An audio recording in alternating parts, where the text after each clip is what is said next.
afternoon. Welcome once again. Credit and Real Estate Today. This is our sixth installment. We are half a year in. It's exciting. Consistency always wins, right? Consistency that wins championships. That's what my coach told me once when I was young. Consistency. He said, Kevin, if you can consistently score 16 points a game, we have a better chance of winning the championship. So I remember that. So we've been consistent, and we'll continue going on. So today, for those of you guys who don't remember or maybe tuning in for the first time, I am Kevin Lewis, the owner of Premisien Credit Counseling, and I am here with my partner, Abigail Bridgeford from Genuine Property Solutions Real Estate. You'll see her in just a few moments. And today we're talking on the credit side about collections. We've been talking about payment history. Please forgive the rude people outside this window. They have no regard for the art that we do when we come here on the second Friday of every month. Again, it's the Credit and Real Estate series, Credit and Real Estate Today series, the second Friday of every month, 1 p.m. The Free Public Library of Philadelphia, 201 South 40th Street. And we've talked about, on the credit side, we've talked about payment history. We've talked about credit utilization. We've talked about credit age. We've talked about inquiries. We've talked about credit mix. Today we're going to talk about collections, and those are the ugly derogatories that show up on your credit report.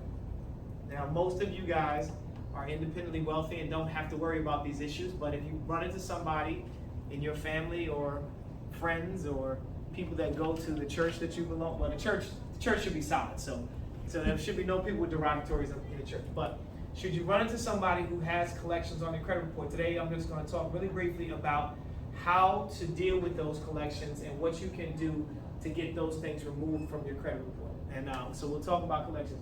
So if you don't mind, if you'll take me to the next slide. So collections are what happens when a creditor believes that they are not going to recover money that you owe them. Typically, you'll see collections coming from credit cards, you'll see collections coming from medical debt, you'll see collections coming from utility. But this is what happens when a creditor says, we do not believe that we're going to recoup the money that you owe for this debt, so we're going to send this collections debt to a third-party agency, typically a third-party agency. Now you're gonna learn that there may be other agencies, but typically they are going to sell the debt or send the debt or transfer the debt to someone else. Right? So the creditor says, I'm not going to get this money. You owe them $560. Typically, most creditors will wait 60 days of non-payment before they send you to collections. But after that 60 days, they're going to send you to collections. Now, there are internal collections and external collections. Internal collections means they have a department that handles the collections, collecting the money. They're going to have they have a department that's going to, they're going to harass you. They're going to call you. They're going to email you. They're going to send you postal mail. They are going to continually spam you until they collect some or all of their money. If they have an internal department, it will look no different on your credit report. So we're talking about collections as it relates to your credit report. Now, sometimes collections don't go on the credit report. The creditor may still try to collect, but we're talking about the ones that show up on the credit report. So if you see the creditor on the credit report in collections, in the collection sections of your credit report, then it is an internal credit collections department. If you see a different company, then it is an external credit collections company. And that means the creditor sold the debt to an outside collections agency. Now let me tell you what's special about these collections agencies, right? Let me tell you, let me tell you what's special about these collections agencies. So first and foremost, let's talk about, next session we're going to talk about charge-offs, right? But I'm going to talk to you today a little bit about charge-offs, and then we'll reintroduce that later. So Abby, here's what happens, right? The company says, I'm not going to name a company because again, I don't get paid by these companies, right? But the company says, all right, you owe $658. I'm going to sell this debt to a collections agency. But before they sell the debt, they will charge it off. Charge off means that the company, the IRS, tells creditors that they can charge off up to 75% of debt, right? Which means that they get to write off on their taxes 75%. So let's do a round number. Let's say $1,000, right? Let's say you owe $1,000. They can write off up to 75% of that. So $750 they don't have to collect from you. But they're going to sell that $1,000 to a collections agent, an external collections agency. So now, and they don't have to sell it for $1,000 because they only have to recoup $250. It's only a $250 loss to them, right? Because the IRS says they're only responsible for the $250, not the $1,000, right?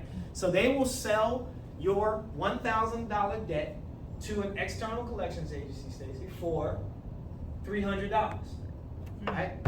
Knowing that, armed with that information, that's going to empower you, Sean, because you know that you owe $1,000, but they don't have to collect $1,000. They only have to collect, the collections agency really only has to collect $300. Anything above that is gravy for them, but they at least have to break even, right? All right, so they sell the debt.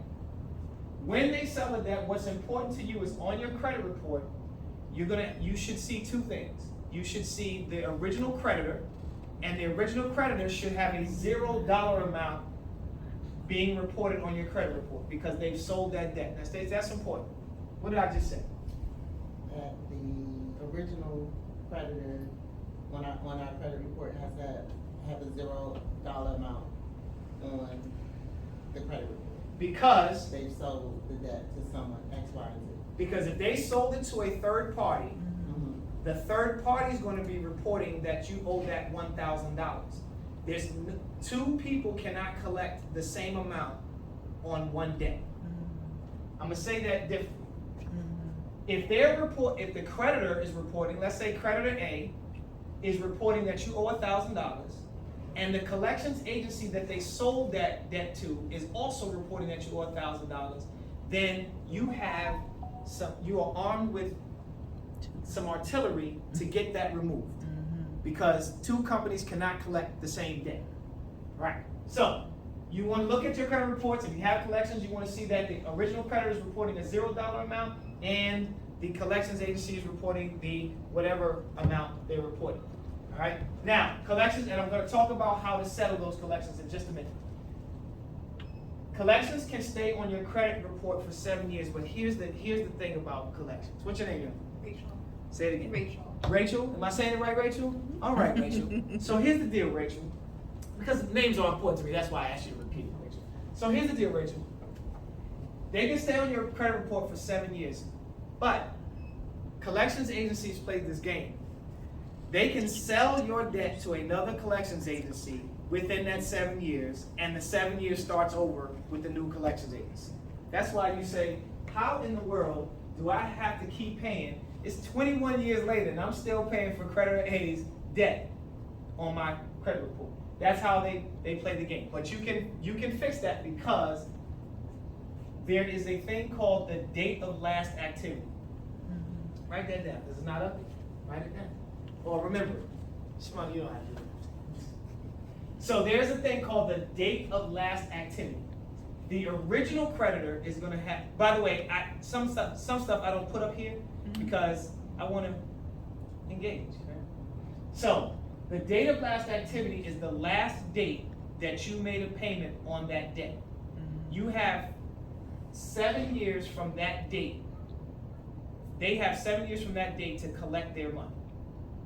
They can sell it as much as they want, but you are armed with that information. You know that if the date of last activity was 7 years ago, you're not responsible for that collection. They'll still try to collect it, but you're not responsible. Now, this next thing I want to point out here is highlighted because there has been a new law put in place as of July of 2022, July 1 of 2022. And that law says medical collections less than $500, that's very important, less than $500, and after July 1st, can no longer go on the credit reports.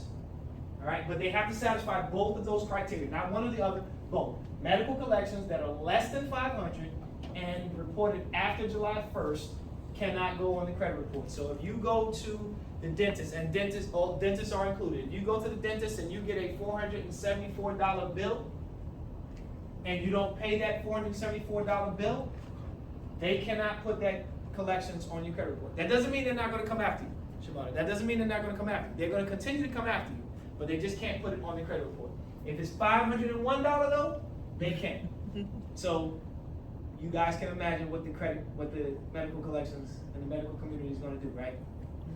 All of your debts are going to be 501 or more, right?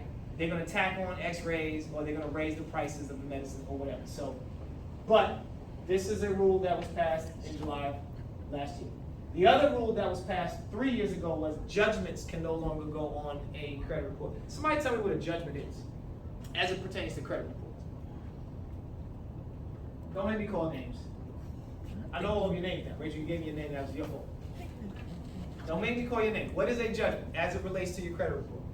It's negative. Don't whisper, just. It's like a lien. Okay, what's a lien? You're right, it's just like a lien. What's a lien? It's a debt that's going to be tied or fixed to you or to a property until it is paid off. You're not going to really be able to purchase anything of any major significance having a judgment lien. Okay, so a judgment means, you were about to say something, Rashana, let's hear it. I was gonna say, is it awarded by the courts? A judgment just means that there was some form of law enforcement on that debt. That's the only difference between judgments and any other collection. That means there was some law enforcement on that debt. That means they sent it to civil court and or criminal court, but typically civil court. If they sent a debt to a civil court, that means it's a judgment. But here's the good news. A law was passed 2.5 years ago that judgments are not allowed to appear on the credit reports. Now, how many credit bureaus are there? 3. You don't have to try to double. I'm not going to call it. I promise you. I promise you. I'm not going to call it. How many? 3. Say it again. 3. I keep setting you up. I know it hurts. Rashawn. So, Rashana, how many credit bureaus are there? There were 8. Is it 7 now because 2 got merged? All right. So there are 8. There are 3 majors. So you're right. You're not wrong. You're right. You're not wrong. You're just not as right as Rashana is. You're right. You're just not as right as you can be. So there are 3 majors: Equifax, Experian, and TransUnion, and then there are 4 minors: LexisNexis, SageStream. That's the new company. Those 2 merged. ARS, Innovis, and CoreLogic. So judgments will not go on the 3 major credit bureau reports: Equifax, Experian, and TransUnion. They will go on the minors though. So if you get denied credit because there's a judgment, you say, I don't have, judgments are not allowed to go on my credit report. That's because, particularly in mortgage, because that's what we're talking about, right? Credit and real estate today, that's what this is all about. We're merging the 2, right? So you're talking about mortgages. Mortgage lenders will always pull the secondary bureaus as well, and they will see those judgments. So make sure you're taking care of those. All right? Let's move to the next thing, and then, all right. So let's say you have collections. Let's talk about how to fix a collections. You have a collections. The first thing that we suggest you do is to write a letter to the collections agency asking them to validate the collections. Now, again, Rachel, that is only if it is within that 7-year window, right? But let's say you have a situation where the creditor is reporting and the collections agency is reporting. You're going to write a letter. Now, they're going to call you, right? Don't talk to them. Because they will tell you that calls are being recorded for training, quality and training purposes, but you cannot subpoena those records. They can, but you cannot. So, or not you cannot, you can, but they don't, the law protects them. They don't have to give you those records. They can bring those records to court. So if you guys have a court dispute, you decide to sue them, they can bring those records to court and say, she's admitting that she owes this debt, and you can hear it in this recording. But you can't call them and hear them say, you are not responsible for this debt. You can't subpoena that. They're not required to give that. So, write a letter. A letter is your proof, one, date, but two, that you said what you said. So write a letter asking the collections agency to verify that you owe them the debt. And they need to send you the original contract from the original creditor, right? Because you need to see the date of last activity. They also need to show you documentation that they transferred the debt from the original to the collections agency. If they don't send that, then you are not responsible for that debt. And you can write the credit bureaus, the three majors, and get it removed.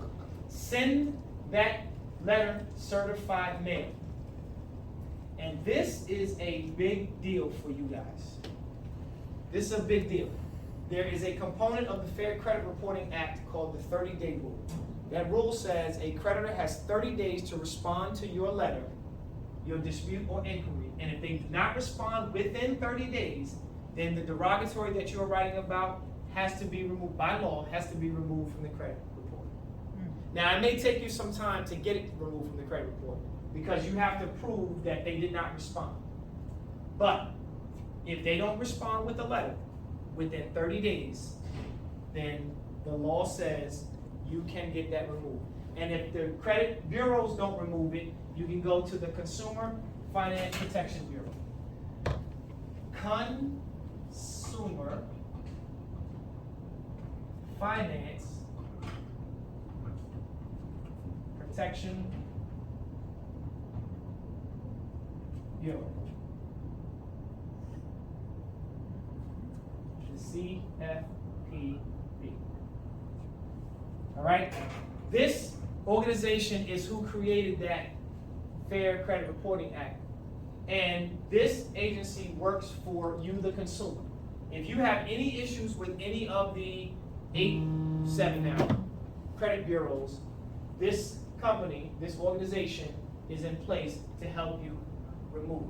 So now,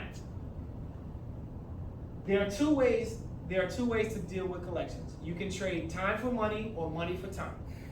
Trading time for money means you're going to spend the time writing these letters, sending them out, tracking that they didn't respond in 30 days, and getting things removed. But that is a process, and that could take you 3, 4, 5 months. Or you can trade money for time.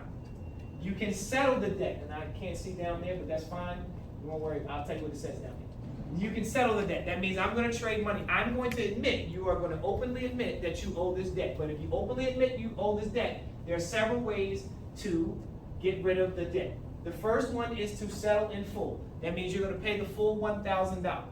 Now, I would never pay the full $1,000, Abby, without them removing that debt from the credit reports. They have to agree to me to remove the debt from the credit report, which means that we're really moving in from settle in full to what we call pay for delete. And you're going to write a letter saying, I'm willing to pay this debt if you're willing to remove the entry from our credit reports. That letter comes back, they say they agree to the amount, then it should be removed from the credit reports, but you have that response at your disposal. You can settle, paid, and have it be called what's paid in full, which means you are paying less than the amount that you owe. So you're paying $500, and we try to settle debts for 50% or less. So you're saying you're settling for less than what you owe, but it's going to show up as on the credit report as settled or paid in full. Paying in full is going to be better for you than settling. Paying for delete is going to be the best, but settling and showing it and having it show up as paid in full on your credit report or settled in full is, I would say, if I were rating these, this would be an A, this would be a B. Settle for less means yes. Is there a time frame for them to report, to remove it from your credit report after you pay it? No, unfortunately, you cannot hold them to a time frame. Most of them will tell you though they'll do it in the next cycle. So it should show up between 30 and 45 days. But if it does not show, you got it. If it does not show up within 45 days, then you just send the evidence that you settled to the credit bureaus and they'll remove it in the next cycle. So the letter that they send back says that they're gonna remove it? Correct. That's correct. You need that letter. And if you guys call, don't call, but if you call, but don't call, but if you call, make sure you get them to email you or mail you a letter that you are settling and that they agreed to remove it from the credit report, or they agreed to whatever you're choosing to put on the credit report. Because it's that letter that you can send to the credit bureaus after 45. You shouldn't wait more than 45 days. If it doesn't show up in 45 days, that's when you should send the letter to the credit bureaus with the evidence that you have settled. Okay? Settled, paid in full, that's a C. And then settled for less, that's a D. But it's still something. It's better than nothing. So settled for less just means you're agreeing that I'm paying $500 or $400, and what they're going to put on the credit report is that you settled this debt for less. Now, when you go to get a mortgage, and again, we're talking credit and real estate, so when you go to get a mortgage, those ratings that I just told you about are going to come up. Again, A and A, B, C, oh no, what did I say? C and D. So if you have a debt, if you have a collections that's reporting $0 balance but settled for less, it is going to be more detrimental than these other two, because the mortgage lender is going to say, and you can correct me if I'm wrong, the mortgage lender is going to look at you as a much more risky proposition. They're going to say, you are recognizing that you owed $1,000, but you chose not to pay the $1,000 for whatever reason, which means you owe us $100,000, you may choose not to pay us the full $100,000. You are a much riskier proposition. So if you have the money, pay the money, and if you have the money, pay the money, and ask them to do a pay for delete. All right. Any questions about that? All right, do me a favor. Let me run. I'm gonna give you guys an example of the letter that you guys should send to the creditor. I found this on the web. Siri. Are you kidding me right now? Siri does that to me. And it doesn't matter. It must be my voice. I must have a common voice. Addie, I'm going to ask you to do me a favor and scroll down through this. So obviously you're going to put your name, the creditor's name. This is important. This date, the current date, that's important because this is the date that 30 days starts. So Corey, when you write this letter to the credit bureaus, to the creditor, that date isn't, don't leave this off, because once you put that date on there, let's say that date is June 1st, you need them to respond. They need to respond by July 1st. And if they don't respond by July 1st, then you can write the credit bureaus and get that derogatory, that collections removed, and you won't owe the $1,000 or the $500 or the $400, right? Certified mail number means how many times you're sending the certified mail. Send all of these certified mail. So that number that you're gonna put there, the first letter you send is gonna be 1. If you send the second letter, it's gonna be 2. Blah, blah, blah, blah, blah, blah, blah. All right, the account number, you wanna pull your account numbers from your credit report and put that here. It's dated the same date and the account number. To whom it may concern. Now this is a setup. You're trying to get this is you trying to validate the debt. This is not a refusal to pay, but a notice that disputing your claim, and I'm requesting validation made pursuant to the Debt Practices Act, Debt Collection Practices Act. Alright? Scroll down a little bit for me, please. Alright, so what you're going to include is, go up just a little bit. What you're going to include, up a little bit more. The other way. The other way. Okay. These buttons are not going up. Okay. right there. Stop right there. All right. So you're requesting verification, right? And you're not requesting that you're verifying you have my mailing address, because that's the trick that they will play. When you send this letter, they will send you back a letter saying, yes, we have verified that you live at this address. No, I'm not looking for you validating my address. I'm looking for you validating the debt. Competent and valid evidence that they have some contractual obligation to collect that debt, or you have a contractual obligation to pay. All right? This just talks about they've been sending you something. Your failure to satisfy this request within the requirements stated in the Fair Debt Collection Practices Act will be construed as your absolute waiver and against all claims against me. That's an important line to put in there. This is where you're saying they have 30 days. You don't put that they have 30 days in there. Notice that it doesn't state that they have 30 days. It just states that your failure to satisfy this request within the requirements stated. Why don't you think we have the 30 days there? Right. Because if they don't know, you're going to use that to your advantage. You're going to use that to your advantage, right? I'm not putting 30 days, because if you don't know that there's a 30-day rule, that's not on me. That's on you. Okay? Scroll up a little bit for me, please. Or down, as the case may be. Okay, this is very important. You see this is highlighted? Do not sign that letter. Now, most legal documents you need to sign. This is a legal document, but do not sign this letter, because they're going to compare your signatures. If you sign it, they're going to compare your signatures to the signatures that you have. And not having the signature is one of the tactics that you can use to get this debt removed. So do not sign it.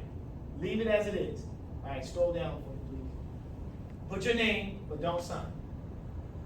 This is the second part of this collections letter. Now, a lot of people are doing.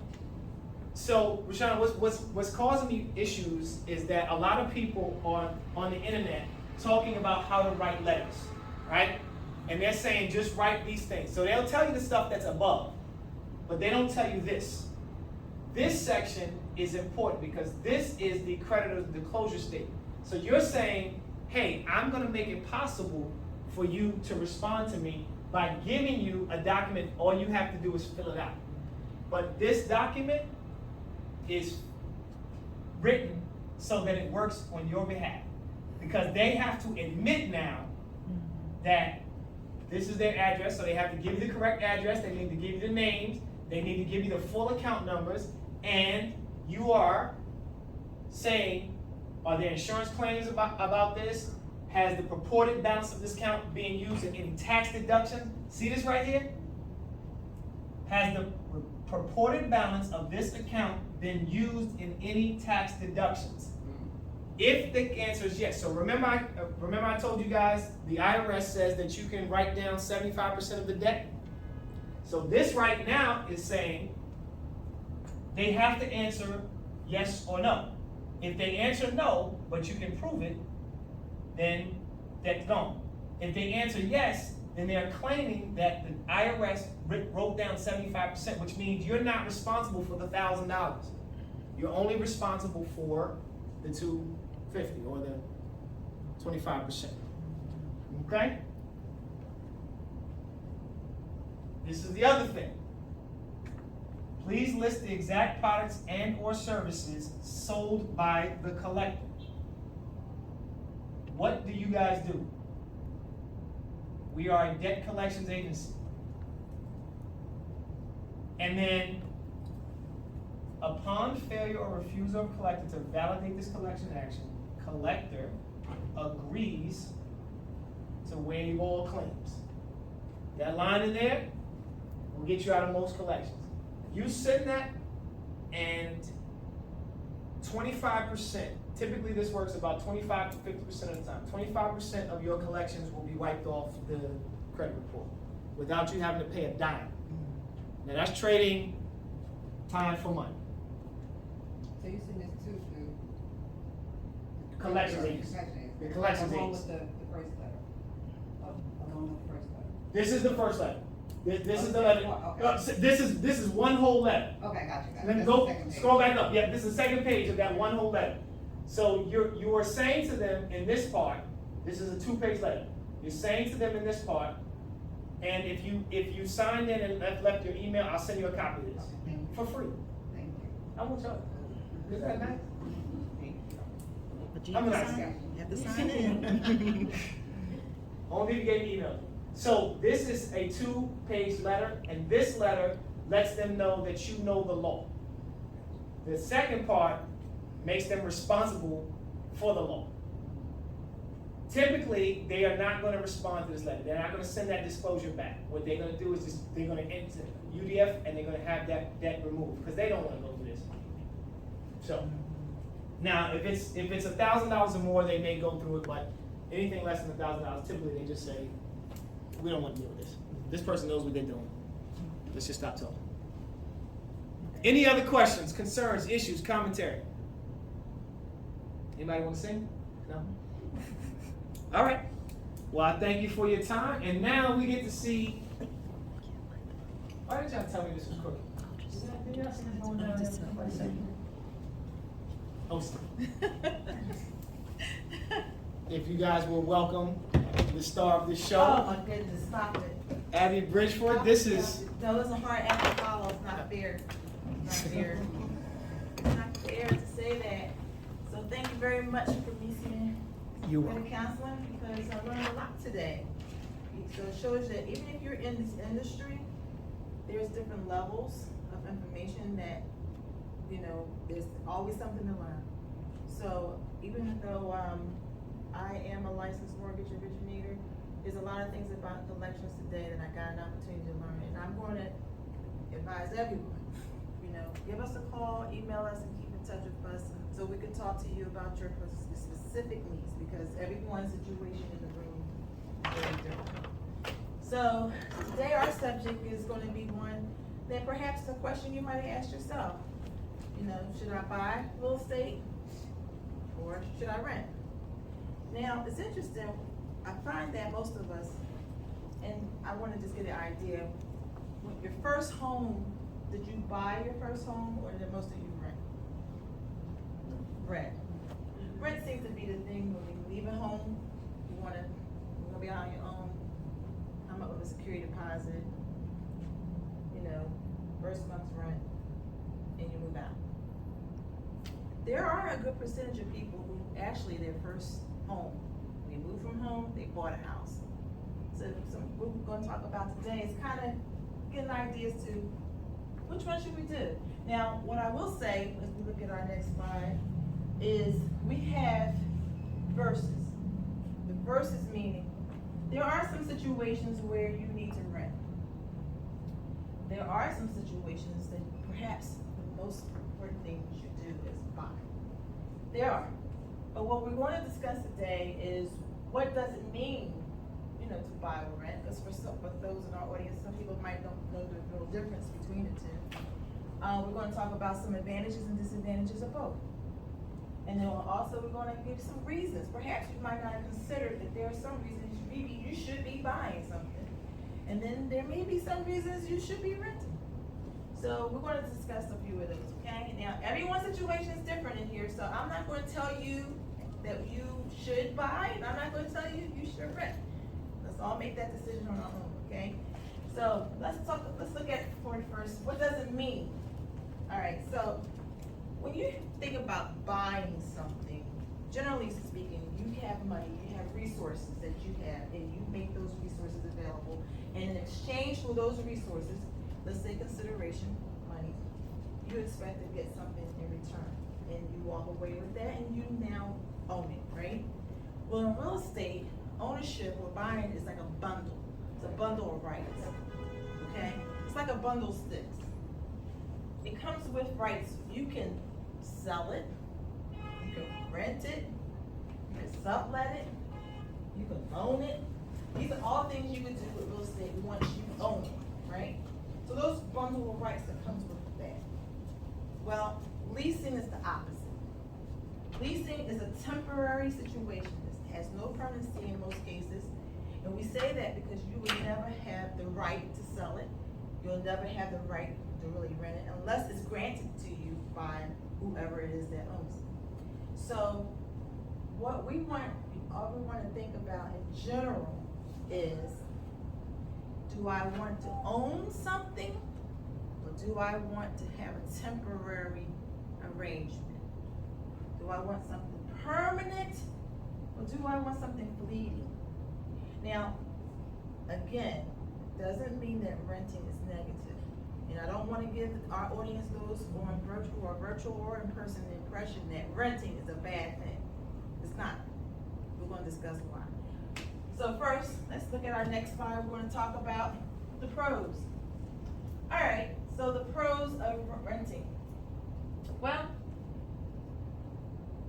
my son just moved to New Jersey and never been there, this part of Jersey, ever before. Nice location. And the recommendation, let's rent. Why? Don't know anything about the neighborhood, trying to figure out where you want to be, what you want to do. Does this feel like me? Does this feel like home? That might be an advantage of renting. You get to try out and get to see if this is where you want to be, and then when you realize, oh no, I don't want to live here. I don't like the climate here. I don't like the pollution here. I don't like the taxes here. Whatever it might be. So you might choose to rent. That's an advantage, right? Now, uncertainty in your career. When you're in school, you're thinking, I might want to be a doctor. Then you might say, you know what? I think I want to be a surgeon. You know what? I think I want to be, you might, so as you're constantly thinking about what it is you want to do with your life, you may choose to rent because you're not exactly sure what you want to do financially with your life. And so you might say, well, you know what? I want to go to Africa and help those people because they need help in the medical field. So you might not buy a house because you know your intentions is to go somewhere else. Okay, so your career can have a very big bearing as to whether or not you will want to rent. Uncertainty in income. You're a person now, let's say middle age. We'll let you all decide what you consider middle age. I'm not going to say a number. That's a setup. But you might be thinking, you know what? I'm not going to have that full-time income. I'm going to retire, and I think I might not want to buy a house. Perhaps I'm going to be on fixed income. You ever heard that expression? I want a fixed income. So you might feel that renting is more an advantage to you. So there is some advantage to renting because on your fixed income, you can structure your expenditures a lot better than what you can do when you buy a home. Let's go on the flip side. There are some cons, or let's say less advantages. So when you're renting, and if your rent is $1,500 a month, in some cases it's hard for you to save. You might say, I want to save and buy a house. I can't even tell you. Rashana can tell you. And Stacy can tell you. We get buyers that comes through, you ask them, how much money have you saved? And they always say what? Nothing. I don't have any savings. I need to save some money to buy a house. And you know what? It takes every bit of everything in me not to laugh. I'm like, when you're buying something, you need money. But my rent is $1,500. How am I ever going to save? Well, that's really the truth of the matter. It's very difficult to save when your rent's $1,500. And just to give you guys a heads up, I'm going to need you to pull out your calculators in a few minutes, and we're going to do a little math. Okay, so it's going to be fun, but just want you to see. Sometimes I'm a visual person. I don't know if you're a visual person, but I have to see it. So we're going to do a little math, and so we can better understand some of this as we go along. Now, another kind would be restrictions. Landlord says you can't bring your cat, you can't bring your dog, you can't bring your bird, you can't bring your alligator. Now, I did have somebody who had an alligator, I know. Anyway, that's another conversation. You can't have people stay at your house more than 2 weeks. After they stay in your house for 2 weeks, they consider occupants. They need to be on your lease. Whereas, so those are disadvantages of renting. Renting doesn't give you the full availabilities of some things that home ownership has. So let's look at some pros and cons of buying. So, one of the pros is you control your space. You wanna tear out a wall? Let's tear out a wall. You wanna build a wall? Let's build a wall. You want a jacuzzi, you want a swimming pool, anything that you want, you can do. You have control of your space when you buy a house. You wanna paint your house black? Go ahead. You wanna paint Pepto-Bismol pink? You could do that too. So, another advantage is it improves your credit score. Now, Kevin will tell you, when you buy a house, for some reason the credit goes up. How can you tell us, Kevin, about on the average how many points? 60 to 70. Go up 60 to On 70 average. points on the average just from buying a house. Wow. So that's another advantage of buying a house. And the other advantage is generational wealth. If you have children, you have something you can leave to your children. I can't even tell you how many people are homeless today because families have failed to keep properties in the family because they didn't have anything, in some cases, they didn't have a house to leave to the children, and in some cases, the children weren't responsible enough to keep the house.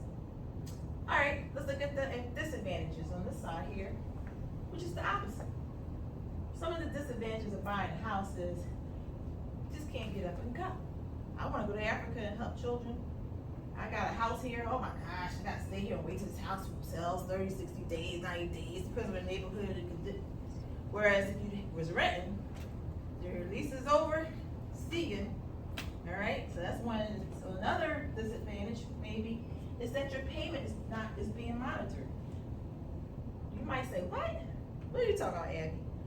Okay, so when you buy a house, on your credit report, engage me for a minute because we talked about credit. When you make your payments on your house, that's put on your credit report. When you don't make your payments on your house, is that reported too? Yes. When you rent your house, that's not being put on your credit report. Even when you don't pay rent, it's not put on your credit report. It's not put on your credit report until you have what we discussed earlier, a judgment. So some people like to be below the radar, as the expression goes. They don't like to be monitored. Why do y'all worry about whether I'm paying my mortgage or not? Well, that's what's considered to some people as a disadvantage. And our last one of the cons to some people is you gotta plan on what to do with this house in the event of an untimely demise. What am I gonna do with this house? Now you gotta start thinking things through. And some people don't like to think things through, especially when it comes to their own mortality.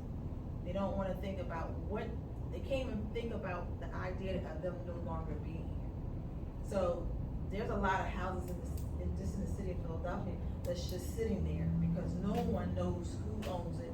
And the family never left it to anybody. And the city just has all these houses. It's a sad situation, but when you're renting, you don't have to worry about who gets anything. You leave, you go, but when you own something, you do wanna think about how you're gonna pass it on to your next generation. So let's go and get a little bit more detail as we go into our next slide. These are some good reasons to buy. Pride of ownership. Have you ever been proud of anything? How does that make you feel when you're proud? Now I'm gonna tell you something, a true story, because I'm a storyteller. My mother, she had taken care, actually had my grandparents brought to Philadelphia, so this is going back some time. And we lived at the time in a 2-bedroom apartment. And then one day she came in the house and she says, I got the keys. We looked at her, got the keys. She never told us that she was buying a house. She bought a 3-story, 5-bedroom, 2-bathroom house in North Philly.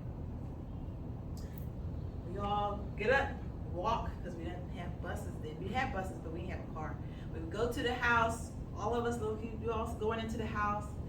On this side of the house, there's no house. On that side of the house, there's no houses, vacant houses all on the whole block. We go into the house, we're like,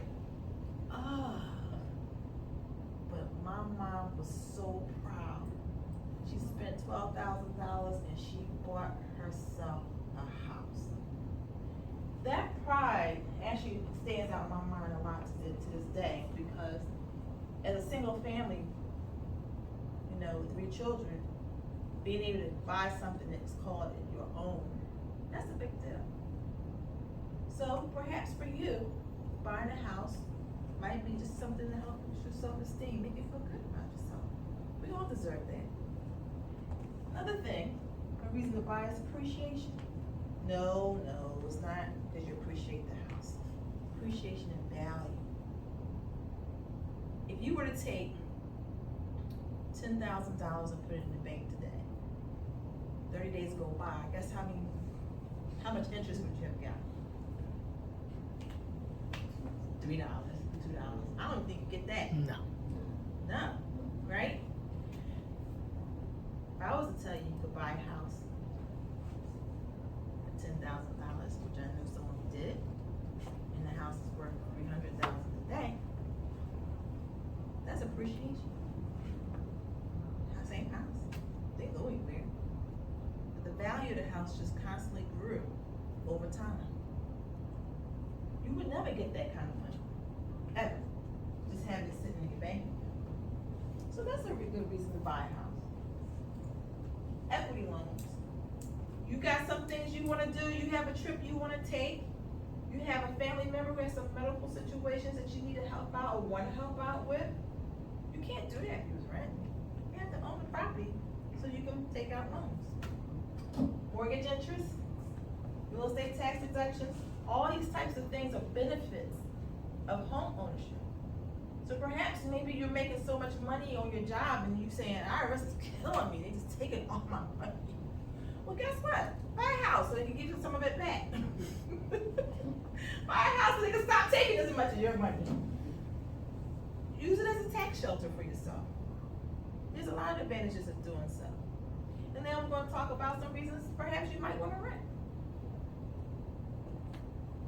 On our next slide, thank you. All right, number 1, no maintenance costs. People say, when you buy a house, I gotta fix everything. I gotta fix this, I gotta fix that, I gotta fix this. True. Landlord, rent when you rent. Landlord, my roof is leaking. Can you come and fix this? Can you come and fix that?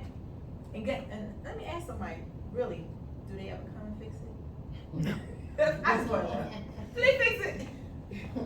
I think it depends on the landlord. It does depend on the landlord.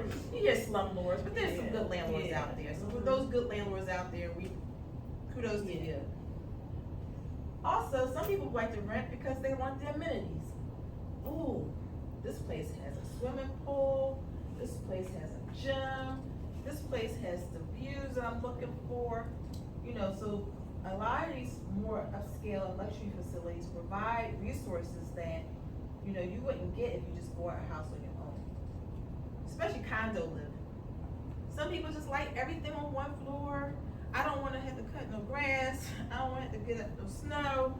I just want to be able to, I don't even want to live alone. I just like the idea that I know I'm not in this building by myself. There's nothing wrong with that. So those are that's an advantage. I don't have to pay no real estate taxes. I don't have to pay. Everybody thinks about what they don't have to pay when they rent. They also like the flexibility.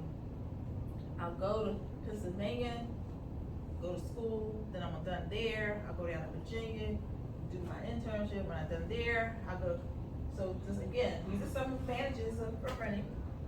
And one of the last ones people might want to rent, as we discussed earlier, fixed. Your rent is $1,000 a month for 12 months. No questions asked. Whereas with buying, your taxes or your insurance can go up, so your mortgage may actually change. So these are all good reasons to rent. All right. I said we're going to have to take out your calculators. So let's look at our next slide. All right, we got some scenarios. Hypothetical. Let's do this. Let's pick a house. You know me. I like to give you a house. All right. This is is our house. Got your calculators? Alright, right. We're renting this house. Yeah, we're on the rent side. Let's say $1,500. Alright, so pull out your calculators, everybody. $1,500 times 12. That's how much we're paying. $13,000. $1,500 times 12. That's $1,500 a month. 12 months a year. 18,000. How much we have a year? 18,000. 18,000? $18,000. Okay. Look at that. All right. So let's take Sherry.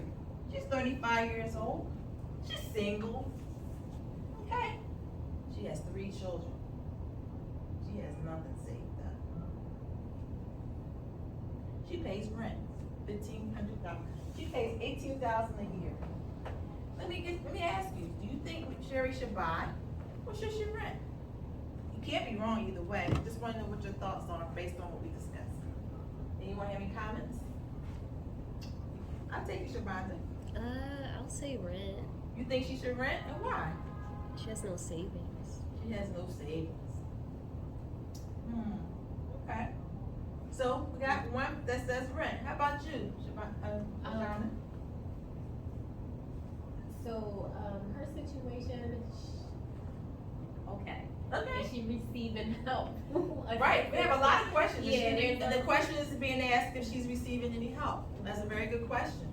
She might have family who has the money who can help her buy a home. Or, even when she's running, like, is she on some type of program? Is she on a program? help? What is her income? But what do you think she should do? Everybody, so you think she should buy? She should definitely buy. You think she should buy? I think she should buy. She should buy? You still think she should rent? I'm still saying rent. Still saying rent? And you know what? We'll Either get our of them first time home buyers. Yeah, either of them could be right. However, I would recommend she buy.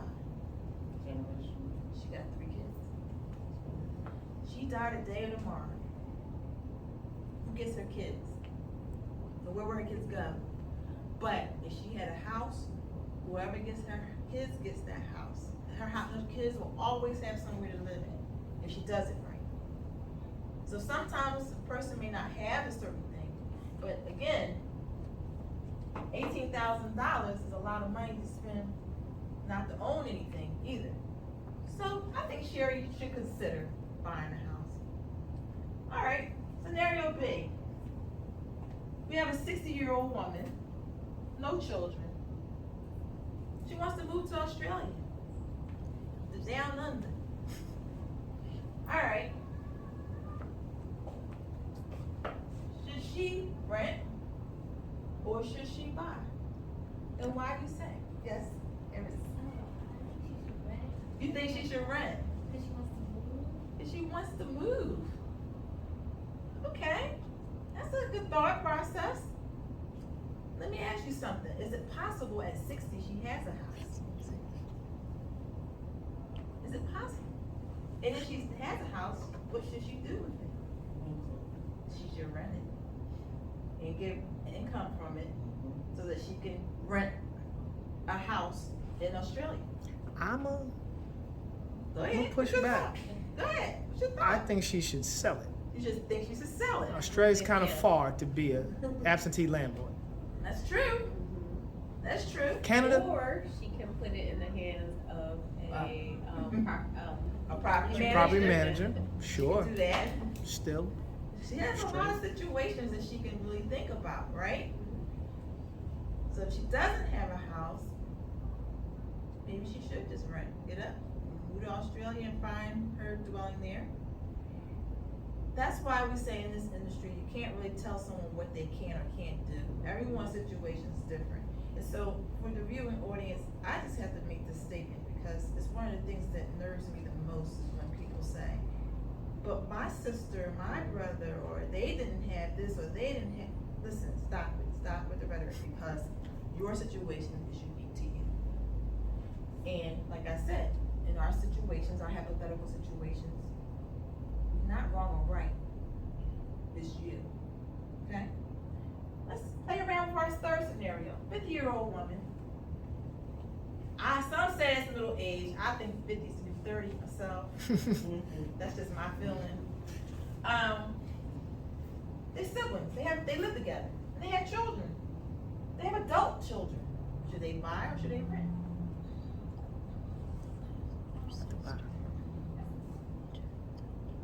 I hear murmurs in the room. Go ahead. You can't be. So either way, it's not wrong. I'm buying and renting to my sister. You buying, you're gonna rent to your Yeah, sister? she got paper. Okay.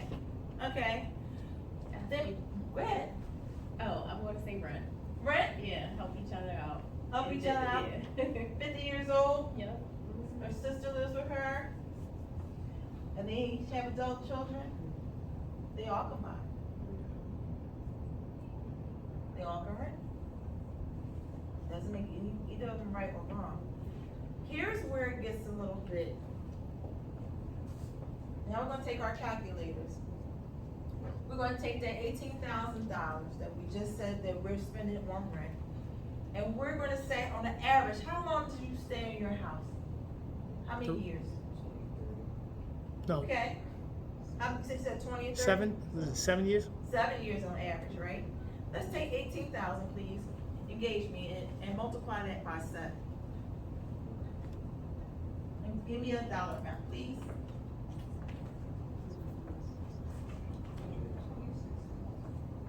$126,000. Is that what everyone got? 126,000 after 7 years.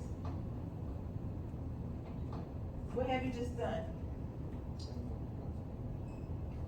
You bought a house. You bought a house. You paid $1,500 a month, every month, for 7 years. And when the 7 years is over, what do you have? Nothing. You have